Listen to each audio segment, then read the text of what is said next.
If you've been told you have Hashimoto's, this picture might explain why you're still struggling. Most of the healthcare system treats Hashimoto's like this: low thyroid, take a prescription, problem solved. But what Hashimoto's actually looks like is this. And if you're trying to solve this problem using this model, no wonder it feels frustrating. The conventional thinking is linear. You have symptoms, your labs show hypothyroidism, you're prescribed a thyroid hormone. And to be clear, this isn't wrong. Thyroid hormone matters. But this model assumes Hashimoto's is a single input, single output problem. And honestly, sometimes the natural health world does the exact same thing. You're hypothyroid, so just take iodine, or just eat 2 Brazil nuts a day, or fix your gut and you're done. Different band-aids, same straight line. And for some people, that helps a little, but for most people, it's not enough. Hashimoto's is not a straight line problem. It's a web. It's a web that's made up of your symptoms, your triggers, and the systems in your body that get pulled into the process. And once you understand this, a lot of confusing symptoms suddenly start to make sense. So let's talk about these symptoms and triggers and systems. With Hashimoto's, symptoms aren't neat.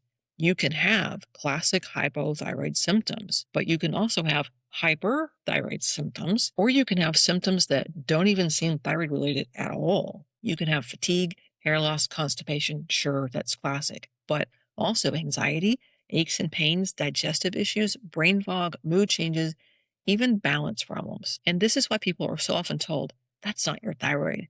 But it is part of the web. Once I worked with a woman in her late 40s and she kept falling. There was no fatigue, no cold intolerance, no hair loss, just falling.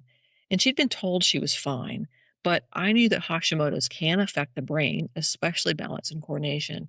So we tested her and found out that she did, in fact, have Hashimoto's.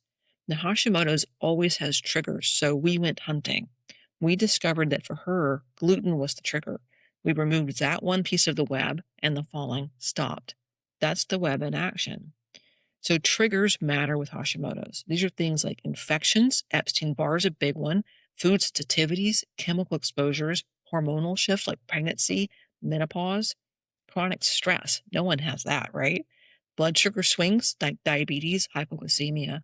And Hashimoto's doesn't just affect the thyroid. And that's partly because the thyroid hormone talks to every single cell in your body. So when it's off, other systems get pulled in too.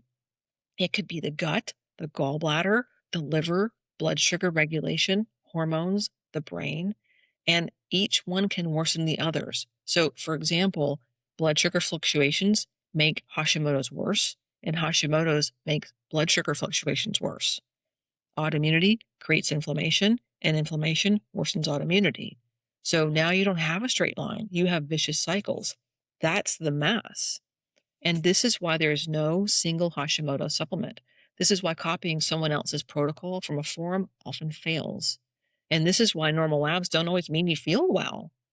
If you're treating a web with a straight line solution, you're always going to miss something. And this is why the conventional sick care system misses the mark with Hashimoto's. Now, the goal with Hashimoto's isn't to fix everything at once, but it is to understand your web, your symptoms, your triggers, your systems. Because when you stop forcing a linear solution onto a nonlinear problem, healing becomes a lot more possible. If this helped connect some dots for you, make sure to hit the like button and subscribe. I'm going to keep breaking this down, one piece of the Hashimoto's web at a time.